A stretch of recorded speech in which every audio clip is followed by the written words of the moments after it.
जे इतिमध्य रत्न भंडार उभय बाहर और भीतर रत्न भंडार संरक्षण और मरामती कार्य एएसआई द्वारा संपन्न हो सारी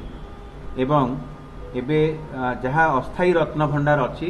जमती कि भीतर रत्न भंडार जहाँ भी अलंकार आदि अच्छी एबे खटसेज घरे अच्छी अस्थायी रत्न भंडार हिसाब से एवं बाहर रत्न भंडार रत्न अलंकार आदि सबू चांगड़ा घर और फूल घरे रही जेहेतु रत्न भंडार मरामती एवं संरक्षण कार्य सरी एबे मूल रत्न भंडार को सबू रत्न भंडार अलंकार आदि स्थानांतर उपरे आदि विस्तृत भाव में आलोचना है से रत्न भंडार कमिटीर समस्त सदस्य माने उपस्थित थिले ता सहित किछि जण सह मनोनीत शब्द बा सभ्य बा कोऑप्टेड मेंबर्स मध्य आज उपस्थित रही से आमर श्रीजुक्त जनार्दन पाटजोशी महापात्र तढ़ौकरण देउलकरण एवं अन्य जो माने सह मनोनीत सभ्य अछंती भंडार मेकअप सभ्य से माने सब रही एवं आजिर जहाँ भी आलोचना पर यह निष्कर्ष आम पहुंचीचे जे आसंता 23 सेप्टेम्बर अर्थात आसंता मंगलवार दिन अमृत बेला जहाँ भी लग्न बा पांजी अनुसार अच्छी से हिसाब से अस्थायी रत्न भंडार मूल रत्न भंडार को रत्न अलंकार गुड़िक स्थानांतर कराजिबो एवं से दिन जेहेतु एबे आमर 16 पूजा नीति चली देवी माता मानकर से आमर प्रत्युषरु पाखापाखि 4टारू द्वारपिठा नीति से दिन हम एवं जहाँ भी अमृत बेला धार्य होती से हिसाब से आमर रत्न भंडार अलंकार आदि स्थानांतरण कार्य आरंभ हम से जहाँ राज्य सरकार मार्गदर्शिका बा एसओपी रही विगत दिन में आम ताकू जहाँ अनुपालन कर सारी से हिसाब से आपण मानकर मने थिबो जे गत वर्ष जुलाई 14 तारीख दिन प्रथम थर पर आम बाहर रत्न भंडार अलंकार आदि को आमर अस्थायी रत्न भंडार को स्थानांतर करथिले एवं सेही दिन भीतर रत्न भंडार चाबी मध्य खोला जाइथिला एवं प्रथम थर पर पाखापाखि 4 दशंधि ऊर्ध्व पर प्रथम थर पर भीतर रत्न भंडार खोला जाइथिला जेहेतु से दिन समय अतिक्रांत होता एवं आपको मन थी परवर्ती दिन आमर बाहुड़ा यात्रा मध्य थिला से दिन संध्या दर्शन थिला 14 जुलाई 2024 मसीहा तेणु परवर्ती पर्यायर 18 जुलाई 2024 मसीहा दिन से दिन 14 तारीख दिन बाहर रत्न भंडार अलंकार आदि स्थानांतर होता एवं 18 जुलाई दिन भीतर रत्न भंडार जहाँ भी रत्न अलंकार आदि अच्छी ताकू खटसेज घर को अस्थायी रत्न भंडार को स्थानांतरण करा जायथिला परवर्ती पर्यायर अगस्त 23 तारीख 2024 मसीह जेते खाली सिंधुक बा आलमीरा थिला ताकू मध्य आमे स्थानांतरण करथिले तापाई मध्य राज्य सरकार गोटे मार्गदर्शिका जारी करते से हिसाब से ताकू करा जाइथिला एवं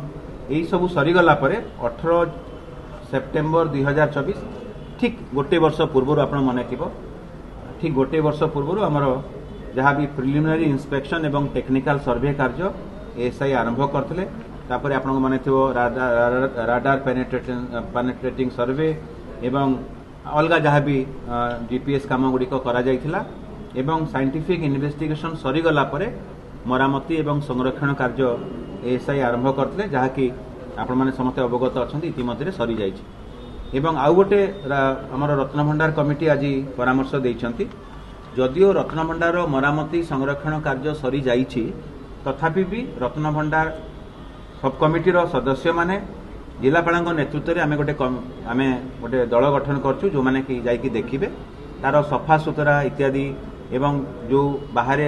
आमर काठर कबाट लगी से जो होल करिया कथा तार वेंटिलेशन पाई जाली सहित से सब विषय आमर भंडार मेकअप सेवक एवं आमर पाटजोशी महापात्र सेटा को प्रस्ताव रखिथिले सेही क्रम रे ताकू आउ थरे आमे ताकू जाइकी देखिबु जो शिफ्टिंग 23 सेप्टेम्बर पूर्व जद्वारा कि जहाँ सफा सुतरा करिया कथा कि जहाँ भी मेंटेनेंस किछि जदि किछि रही थाए ताकू करा जिवो लाइटिंग रो अरेंजमेंट करा जिवो लाइटिंग टा आमे टेम्पररी रखिबु कारण कौन हिसाब रे आमे परमानेंट लाइटिंग रो बा तार बा वायरिंग रो व्यवस्था करूना फॉर सिक्योरिटी रीजन्स आमे बे करिया पे चाहूना जदिओ गणती मणती समय रे तार एयर कंडीशनिंग सिस्टम करिवार एसओपी रे प्रावधान अछि सेही समय को आमे देखिबा किंतु वर्तमान पई हमर 23 सेप्टेम्बर 2025 आगामी मंगलवार दिन पूर्वर जिलापाल नेतृत्व में से जाइकी देखिबे एवं सबू जिनस ठीक अच्छी बोली कहबे एवं जहाँ भी मार्गदर्शिका अनुसार अच्छी 23 तारीख सेप्टेम्बर मसरे से दिन रहिबो से दिन किछिटा दर्शन रो कटकणा रहिबो मु आपन कहि दिए जे जहाँ भी नीतिकांति अच्छी कौन हिसाब से तार प्रतिकूल प्रभाव पड़ो ना जो पालिया सेवायत मान से दिन सेवा थी तार तालिका कमांडर देवे एवं एसपी से हिसाब से पास इश्यू करेंगे एवं जो माने अधिकृत व्यक्ति थे चीफ एडमिनिस्ट्रेटर बा मुख्य प्रशासन सहित अलगा जो 10 जन से प्राधिकृत व्यक्ति विशेष अच्छा से आसबे एवं तांकर भी तालिका आम एसपी को देइथिबु ता व्यतिरिक्त जदि कौन टेक्निकल पर्सनल्स मान दरकार पड़ पारे ताले अनेक case to case basis chief administrator द्वारा प्राधिकृत होकर जापरें एवं भंडार मेकअप सेवक भाई मान आम अनुरोध करूँ से भी प्रस्तुत रही थे जेहेतु आमर जितेबले अलंकार आदि स्थानांतर होता अस्थायी रत्न भंडार को सेतेबले ताकू स्टोर वेल रखा जाइए भीतर रत्न भंडार जहाँ भी रत्न अलंकार थिला 6टी गोदरेज स्टोर वेल रखा जाइए विभिन्न समय आमे भी ताकू एबे जेहेतु गणति मणतिर प्रक्रिया आसे ना कि जानी ना कौन थिला केते अच्छी केते इत्यादि केवल जहाँ अलंकार आदि थिला ताकू आमे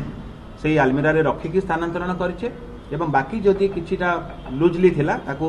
कना बांधिकी ताकू भी निया हेछि तार विस्तृत भाव में आमर प्रोसीडिंग्स रे उल्लेख रही जो सब सदस्य माने दस्तखत करछंती मजिस्ट्रेट को उपस्थिति रहिबो वीडियोग्राफी करा जिवो एवं जहाँ मार्गदर्शिका अच्छी से हिसाब से पुनर्बार आम ताकू अनुपालन करूँ पूर्ण मात्रा रे जद्वारा कि कौन प्रकार असुविधा हम ना महाप्रभु कृपार बोली भावुँ 23 सेप्टेम्बर मुझे कहीदिए आउ कि सूचना अच्छी 23 सेप्टेम्बर आम आशा करूँ महाप्रभु कृपार उभय भीतर रत्न भंडार और बाहर रत्न भंडार अस्थायी भंडार पूरापूरी भाव में प्रथमे खट सेज घर जहाँकि अस्थायी भीतर रत्न भंडार हिसाब से आम करें सबू अलंकार आदि आम आशा करूँ महाप्रभु कृपार सबुजाक स्थानांतर हो मूल भीतर रत्न भंडार को मूल भीतर रत्न भंडार सरीगला तार जो चाबी लगे ताला रे चाबी लगे से चाबी लगिला मजिस्ट्रेट सामने ताकू मुद कराहब एवं से चाबी आमर जहाँ भी मार्गदर्शिका बा एसओपी अच्छी से हिसाब से पुणी ट्रेजरी रखा ट्रेजरी मजिस्ट्रेट उपस्थिति रे एवं सबू अधिकृत सदस्य मान उपस्थिति से ट्रेजरी से चाबी रखागला बाहर रत्न भंडार जहाँ अस्थायी भंडार अच्छी आमर अलंकार आदि से फूल घर कि चांगड़ा घर पुणी बाहर रत्न भंडार को आसब एवं ताहा गजपति महाराज को प्रतिनिधि आमर श्रीमंदिर प्रशासन जी अधिकृत अधिकारी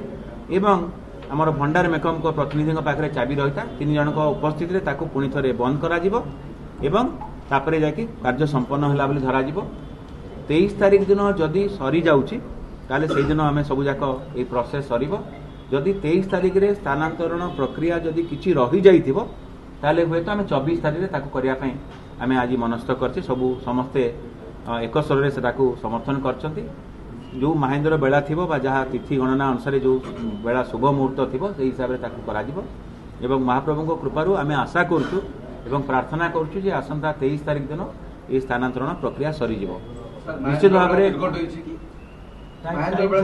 महेंद्र बेला आम जहाँ कमांडर एवं अन्य जो माने गणनाकार अच्छा से सकाल 7:17 रु 11:17 भितर अमृत बेला अच्छी बोली आमको सूचना दि जाइए से हिसाब से जहाँ भी महाप्रभु नीतिकांति अच्छी चलो जो माने पालिया सेवायत मानकर जो दिन से दिन थी पाली से आसबे अन्य जिते भी सेवायत अच्छा आम आपण जरिया अनुरोध करुँ जो समय स्थानांतरण प्रक्रिया हम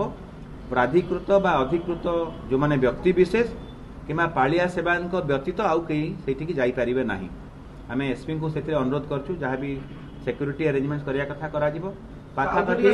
गोटे दिन महेंद्र बेला अस्थायी रत्न भंडार धरू स्थायी रत्न भंडार को स्थानांतरण हम से समय साधारण भक्त दर्शन कर निश्चित भाव मुझे आसली आपदेले आम जितेबले जो समय आमर स्थानांतरण प्रक्रिया आरंभ हम पाखापाखि घंटे आगु आम मंदिर शोध करूँ एवं साधारण भक्त एवं श्रद्धालु मानू आम से दर्शन किसी कटकणा रहा आम आपण जरिया क्षमा प्रार्थना करूँ जेहेतु एसओपी रे उल्लेख अच्छी कौन हिसाब से आम कौन सुरक्षा दृष्टिकोण कौन हिसाब से आंच आने चाहूना तेणु किसी समय हुए तो जिते घंटा आमर से कार्य चालू रहीपरि केते घंटा चालू रही समय आम साधारण भक्त श्रद्धालु मानू आम जोड़ हस्त समस्त नवेदन करूँ अनुरोध करूँ एवं क्षमा प्रार्थना करूँ किसी अंश आम सहयोग कामना करूँ जो समय रत्न भंडार अस्थायी रत्न भंडार अलंकार आदि जीव मूल रत्न भंडार को सही समय साधारण भक्त और श्रद्धालुंकर दर्शन उपरे किछिटा कटकणा रहिबो ସେଥିରେ ମୁଭମେଣ୍ଟର କଟକଣା ରହିବ। ତା ପୂର୍ବରୁ ଏସପି ବାହାର କାଠରେ ଆଦୌ ଦର୍ଶନ କରିପାରିବେ ନାହିଁ। ଯେଉଁ ସମୟରେ ଆମେ ଆପଣଙ୍କୁ ତା ପୂର୍ବ ଦିନ ବି ସମୟ ବି ଦେଇଦେବୁ, ସେହି ସମୟରେ ବାହାର କାଠ ଦର୍ଶନ ହେବ ନାହିଁ। ନାଟ ମଣ୍ଡପ ପୁରାପୁରି ବନ୍ଦ ରହିବ। ସାଧାରଣ ଭକ୍ତ ସେତେବେଳକୁ ବା ଭକ୍ତ ବା ଶ୍ରଦ୍ଧାଳୁ, ସାଧାରଣ ଅସାଧାରଣ କହିବା ଠିକ୍ ହେବ ନାହିଁ, କୌଣସି ଭକ୍ତ ବା ଶ୍ରଦ୍ଧାଳୁ ସେହି ସମୟ ପାଇଁ ତାଙ୍କ ଦର୍ଶନ ଉପରେ କଟକଣା ରହିବ। ଏବଂ ଏପରିକି ସେବକ ଯେଉଁମାନଙ୍କର ପାଳି ନାହିଁ ସେମାନେ ବି ସେହି ସମୟରେ ଆସିବା ନ ଆସିବା ପାଇଁ ଅନୁରୋଧ କରୁ। ଶ୍ରୀମନ୍ଦିର ହୁଏତ ପ୍ରବେଶ କରିପାରିବେ, କିନ୍ତୁ ନାଟ ମଣ୍ଡପ କିମ୍ବା ଆମର ବାହାରଣ ଦ୍ୱାର ଚାରି ପାଖରେ ଯୋଉଠି ବି ସୁରକ୍ଷା ଦୃଷ୍ଟିକୋଣରୁ ଥିବ କାହାକୁ ପ୍ରବେଶ ନିଷେଧ ରହିବ। ଆପଣଙ୍କ ଜରିଆରେ ଆମେ ଆହୁରି ବି ସୂଚନା ଦେବା ପାଇଁ ଚାହିଁବୁ। ଏବେ ଯେହେତୁ ମୁଁ କହିଦିଏ, ଏବେ ଯେହେତୁ ଏଇଟା ସ୍ଥାନାନ୍ତରଣ ପ୍ରକ୍ରିୟା, ସ୍ୱାଭାବିକ ଭାବରେ ଆପଣ କହୁଥିବେ ଯେ କେବେ ଗଣତି ମଣତି ହେବ ଇତ୍ୟାଦି। ଏବେ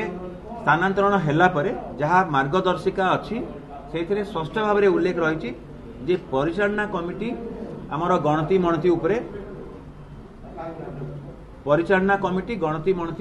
ଚୂଡ଼ାନ୍ତ ନିଷ୍ପତ୍ତି ନେବେ। ତେଣୁ ସେଇ କୋଉ ତାରିଖରେ ହେବ ତାକୁ ମୁଁ କହିବା ପାଇଁ ଠିକ୍ ହେବ ନାହିଁ। ଆମେ ପରବର୍ତ୍ତୀ ପର୍ଯ୍ୟାୟରେ ଆପଣଙ୍କୁ ସେଇ ସୂଚନା ଦେବୁ। ଜଗନ୍ନାଥ ମହାପ୍ରଭୁଙ୍କର ରତ୍ନଭଣ୍ଡାରର ସ୍ଥାନାନ୍ତର ବାବଦରେ ଆଜି ପ୍ରଥମ ପରିଚାଳନା କମିଟିର ମିଟିଂ, ଯାହାକି ନୂଆ ପରିଚାଳନା କମିଟି ହୋଇଥିଲା, ଆଜି ତାର ପ୍ରଥମ ମିଟିଂ ଥିଲା। ତାହାକୁ କେମିତି ଆମେ ସୁନ୍ଦର ଏବଂ ଶୃଙ୍ଖଳିତ ଢଙ୍ଗରେ ଏହାକୁ ସ୍ଥାନାନ୍ତରିତ କରିବୁ, ସେଥିପାଇଁ ଆମର ରାଜ୍ୟ ସରକାର ଯେଉଁ ଏସ୍ଓପି କରିଛନ୍ତି ତାକୁ ମଧ୍ୟ ଆମେ ସ୍ୱାଗତ କରୁଛୁ। ଏବଂ ତାଙ୍କର ସେହି ଏସ୍ଓପି ଧାରାରେ ଆମେ ସମସ୍ତ ସେବକ ସଦସ୍ୟମାନେ ରହି ଆସନ୍ତା 23 ତାରିଖ ଦିନ ଯାହାକି ଆମର ଗୋଟେ ମହାନ୍ଦ୍ର ବେଳା ବାହାରିଛି, ସେହି ସମୟରେ ଆମେ ଜଗନ୍ନାଥ ମହାପ୍ରଭୁଙ୍କର ଆଜ୍ଞା ନେଇ, ଲୋକନାଥ ମହାପ୍ରଭୁଙ୍କର ଆଜ୍ଞା ନେଇ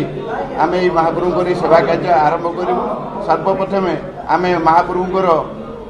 ଖଟଶେଜ ଘରେ ଥିବା ଭିତର ରତ୍ନଭଣ୍ଡାରର ଅଳଙ୍କାରକୁ ଆମେ ରତ୍ନଭଣ୍ଡାରକୁ ସ୍ଥାନାନ୍ତରିତ କରିବୁ। ଦ୍ୱିତୀୟରେ ଯଦି ସମୟ ହେଲା ଆମର ଦୈନିକ ଯେଉଁ ଅଳଙ୍କାର ରହୁଛି, ଯାହାକି ଆମର ଚାଙ୍ଗେଡ଼ା ଘରେ ଅଛି,